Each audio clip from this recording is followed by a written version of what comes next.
Hello students, आप सभी का फिर से स्वागत है एक नए वीडियो में। आज के इस वीडियो में हम बात करेंगे जो भी स्टूडेंट्स पॉलिटेक्निक के फिफ्थ सेमेस्टर में हैं उनका एक सब्जेक्ट है industrial management and entrepreneurship development, जिसको शॉर्ट में IMED कहा जाता है। तो इस वीडियो में हम डिटेल में बात करेंगे कौन कौन सा क्वेश्चन इंपॉर्टेंट है। और एक क्वेश्चन हमने विद्या का क्वेश्चन बैंक हो गया, चाहे शरण हो गया, चाहे गोल्ड हो गया, सबका मिला करके हमने इम्पॉर्टेंट क्वेश्चन को कलेक्ट किया है। और पिछले 4-5 सालों का जो क्वेश्चन पेपर पूछा जा चुका है उनसे हमने कुछ क्वेश्चन सेलेक्ट किए हैं, इम्पॉर्टेंट क्वेश्चन। तो आप लोग इस वीडियो को बिल्कुल भी मिस ना करें, बने रहें वीडियो में एंड तक। उसके पहले अगर आप चैनल पर नए हैं, चैनल को लाइक और सब्सक्राइब जरूर करिए और टेलीग्राम को जरूर ज्वाइन करिए, क्योंकि इसका PDF आपको टेलीग्राम पे मिलेगा। तो आइए वीडियो को स्टार्ट करते हैं क्वेश्चन नंबर 1 से। हमारा क्वेश्चन नंबर 1 है, एंटरप्रेन्योरशिप को परिभाषित कीजिए तथा इसकी इम्पोर्टेंस को समझाइए। हम देखिए हिंदी और इंग्लिश दोनों लैंग्वेज का यूज करेंगे, क्योंकि यूपी और CBSE दोनों बोर्ड के बच्चे हैं। तो एंटरप्रेन्योरशिप को परिभाषित कीजिए यानी एंटरप्रेन्योरशिप की डिफिनीशन बताना है और इसकी इम्पोर्टेंस को समझाना है। ये हमारा मोस्ट इम्पॉर्टेंट क्वेश्चन है, इसको आप ज़रूर पढ़ के जाइएगा। एंटरप्रेन्योरशिप से एक क्वेश्चन ज़रूर पूछा जाता है। उसके बाद हमारा दूसरा क्वेश्चन है, what are the barriers of entrepreneur. Entrepreneur बनने के लिए हमें किन किन बाधाओं का सामना करना पड़ता है, वो सब आपको इस क्वेश्चन अगर आता है तो आपको लिखना पड़ेगा। तो आप एक बार ज़रूर पढ़ लीजिएगा इसको। देखिए IMED एक ऐसा सब्जेक्ट है जिसको हम याद नहीं कर सकते हैं, याद करके नहीं लिखा जा सकता, इसको समझने वाली बात है। इसमें मैटर अपने से बना के लिखा जाता है। तो आप एक बार जितने क्वेश्चन मैं बता रहा हूँ सबको एक बार पढ़ लीजिए, उसके बाद एग्जाम हॉल में आप अपने से बना करके लिखिएगा। उसके बाद क्वेश्चन नंबर 3 है, what is need of entrepreneurship. Entrepreneurship की हमें आवश्यकता क्यों पड़ती है, इन डिटेल में आपको इसके बारे में लिखना पड़ सकता है अगर आएगा क्वेश्चन तो। मोस्ट इम्पॉर्टेंट क्वेश्चन है। उसके बाद आपके एग्ज़ाम में शॉर्ट नोट भी पूछा जा सकता है। क्वेश्चन नंबर 4 है, कई बार पूछा भी गया है, सब रिपीटेड क्वेश्चन है। तो पहला शॉर्ट नोट पूछा जाता है नाबार्ड के ऊपर। नाबार्ड क्या होता है, कौन सी संस्था है, इसका फुल फॉर्म क्या है, सब कुछ आपको उसमें लिखना पड़ेगा। SIDBI यह कौन सी संस्था है, इसका फुल फॉर्म क्या है, किस लिए उपयोग, किस लिए बनाई गई है, सब कुछ लिखना पड़ेगा। कॉमर्शियल बैंक MSME, सब पे आपको शॉर्ट नोट लिखने के लिए आ सकता है। मोस्ट इम्पॉर्टेंट है, इसमें से ज़रूर 2-3 क्वेश्चन आपको ज़रूर मिलेगा। उसके बाद क्वेश्चन नंबर 5 है, how the market survey is done. मतलब मार्केट सर्वे किस प्रकार किया जाता है या इसकी आवश्यकता क्यों पड़ती है, क्यों ये ज़रूरी है, सब कुछ डिटेल में आपको अगर ये आएगा तो लिखना पड़ेगा। तो आप अच्छे से इसको तैयार कर लीजिएगा। क्वेश्चन नंबर 6 है, what is project report. Project report क्या होती है, right the objectives of project report. Project reports के ऑब्जेक्टिव यानी इंपॉर्टेंट टर्म्स क्या क्या है, उद्देश्य क्या है इसका, प्रोजेक्ट रिपोर्ट का उद्देश्य क्या है, क्यों ये प्रोजेक्ट रिपोर्ट बनाई जाती है, आपको लिखना पड़ेगा। उसके बाद question number 7, what do you understand by business environment. Business environment से आप क्या समझते हैं, इस पे लिखने के लिए आ सकता है। देखिए क्वेश्चन नंबर 8 जो कि मोस्ट इंपॉर्टेंट क्वेश्चन है, व्हाट इज़ पार्टनरशिप। पार्टनरशिप क्या होती है, जैसे कुछ बिजनेस लोग 2 लोग मिल कर करते हैं, स्टार्ट करते हैं, तो उसको पार्टनरशिप बोला जाता है।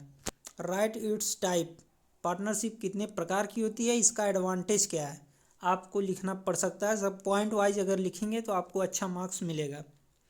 उसके बाद क्वेश्चन नंबर 9 है, right difference between single ownership and partnership. Partnership आपको बताया ही कि जब 2 लोग या 2 से अधिक लोग बिजनेस को मिल के स्टार्ट करते हैं तो वहाँ पे पार्टनरशिप उसको बोला जाता है। और कोई बंदा अगर अकेले अपना बिजनेस स्टार्ट कर रहा है तो सिंगल ओनरशिप बोला जाता है। तो दोनों में डिफरेंस लिखने के लिए आ सकता है, क्या क्या डिफरेंस है, क्या क्या एडवांटेज डिसएडवांटेज, सब कुछ आपको लिखना पड़ेगा।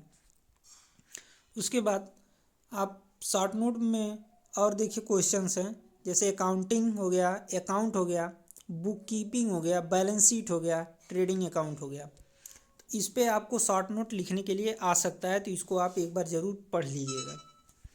उसके बाद जो कि यह मोस्ट इंपॉर्टेंट क्वेश्चन है, very very most important question, question number 11। ये हर साल तो पूछा ही जाता है, 5 नंबर फिक्स है इसका। इसको तो आप रट लीजिएगा, टोटल क्वालिटी मैनेजमेंट और total quality control. TQM short में भी आ सकता है, TQM और TQC इन डिटेल।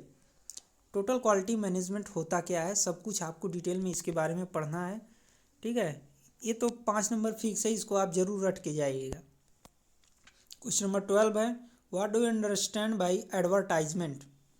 एडवर्टाइजमेंट मतलब प्रचार आता है टीवी पे या न्यूज़पेपर में, प्रचार क्यों किया जाता है। What is importance of advertisement, what is importance of advertisement. Advertisement क्या होता है, एडवर्टाइजमेंट क्यों किया जाता है, इसकी क्यों आवश्यकता पड़ती है, सब कुछ आपको डिटेल में लिखना रहेगा। 5 नंबर में यह क्वेश्चन पूछा जा सकता है। उसके बाद कुछ और शॉर्ट नोट्स लिखने के लिए आ सकते हैं, जैसे ट्रेडमार्क हो गया, इकोनॉमिक ऑर्डर, क्वांटिटी, कॉपीराइट। ये देखिए तीनों मोस्ट इम्पॉर्टेंट क्वेश्चन है, इसको भी आप जरूर एक बार पढ़ लीजिएगा, इसमें से भी आता है शॉर्ट नोट लिखने के लिए। उसके बाद मैनेजमेंट से देखिए सबसे मोस्ट इम्पॉर्टेंट क्वेश्चन है तो पूछा ही जाएगा, इसको भी आप रट लेंगे। Question number 14, what is management, management होता क्या है। राइट इट्स इम्पॉर्टेंस, इसकी आवश्यकता क्या, क्यों पड़ी, इसकी आवश्यकता क्यों पड़ी। राइट कैरेक्टरिस्टिक्स, इसकी विशेषताएं लिखिए, इसकी विशेषताएं लिखिए। इम्पॉर्टेंस, इसकी आवश्यकता क्यों है और होता क्या है। सब कुछ आपको देखिए एक ही क्वेश्चन में 3 क्वेश्चन पूछा है, तो इसको आपको कम से कम 3 पेज में लिखना पड़ेगा। 5 नंबर आपको यहाँ पे मिल सकते हैं, तो ये भी पूछा जा सकता है। अगला जो मोस्ट इम्पॉर्टेंट क्वेश्चन है, व्हाट इज़ लीडरशिप, लीडरशिप क्या होती है। राइट इट्स कैरेक्टरिस्टिक, इसकी विशेषताएं लिखिए।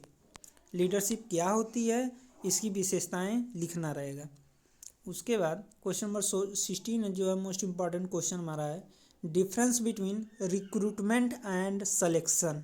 रिक्रूटमेंट मतलब हम रिक्रूटमेंट लेते हैं, जैसे कंपनी का एम्प्लॉय है, कंपनी का मैनेजर है, तो वो कई लोगों को रिक्रूट करता है, उसके बाद उसमें से सिलेक्शन लेता है, कुछ लोगों को सेलेक्ट करता है। पहले बुलाता सभी लोगों को है, लेकिन सेलेक्ट कुछ लोगों को करता है। तो इसमें आपको डिफरेंस आप पढ़ लीजिएगा, इसके बारे में काफ़ी इंपॉर्टेंट क्वेश्चन है। देखिए क्वेश्चन नंबर 17 है, लाइन और स्टाफ ऑर्गेनाइजेशन के गुण और दोष व अनुप्रयोग लिखिए। लाइन और स्टाफ ऑर्गेनाइजेशन क्या होता है, इसकी विशेषताएं लिखनी है, एडवांटेज, डिसएडवांटेज, और इसका यूज कब किया जाता है, ठीक है। और देखिए कुछ थ्योरी जो है आपको बताने जा रहे हैं, शॉर्ट नोट में आ सकती है लिखने के लिए, जो कि मोस्ट इम्पॉर्टेंट है। ये तीनों थ्योरी में से एक थ्योरी तो आएगी ही आएगी, कन्फर्म है, एक थ्योरी जरूर पूछी जाएगी। तीनों नहीं आएगी, कभी आएगी तो एक ही आएगी, तीनों में से एक जरूर पूछी जाएगी, जो है Maslow's law, Maslow's theory, Heisenberg theory, MC Gregor theory. इन तीनों में से आपको तीनों पढ़ लेना है अच्छे से, ताकि कोई भी थ्योरी आए आप आसानी से कर दें एग्जाम में। उसके बाद क्वेश्चन नंबर 19 हमारा है, व्हाट इज मोटिवेशन, मोटिवेशन क्या होता है। राइट इट्स इम्पॉर्टेंट, इसकी आवश्यकता क्यों पड़ती है। मोटिवेशन क्या है, इसकी इम्पॉर्टेंस क्यों, इसका आवश्यकता क्यों पड़ती है मोटिवेशन की, सब कुछ आपको लिखने के लिए आ सकता है। देखो क्वेश्चन नंबर 20 है, जो मैनेजमेंट से एक और क्वेश्चन आ सकता है, बहुत ही इंपॉर्टेंट क्वेश्चन है। What is financial management, financial management क्या होता है, इसको फाइनेंशियली हम कैसे मैनेज करते हैं, यानी फाइनेंशियल मतलब पैसे का मैनेजमेंट, पैसे का मैनेजमेंट हम कैसे कर सकते हैं, उसको उसकी आवश्यकता क्यों पड़ती है, सब कुछ आपको डिटेल में लिखना रहेगा। तो ये रहे हमारे टॉप 20 क्वेश्चंस। अगर आप इनमें से पढ़ लेते हैं तो आपको 10 से 12 क्वेश्चन आपको एग्ज़ाम में देखने के लिए मिलेगा इन्हीं में से। तो आप इन क्वेश्चंस को टिक कर लें अपनी कॉपी में, उसके बाद इसका नोट्स बना करके अच्छे से पढ़िए। इसका PDF आपको टेलीग्राम में डायरेक्टली मिल जाएगा, तो टेलीग्राम को जरूर ज्वाइन करिए। थैंक यू, मिलते हैं नेक्स्ट वीडियो में नेक्स्ट अपडेट के साथ।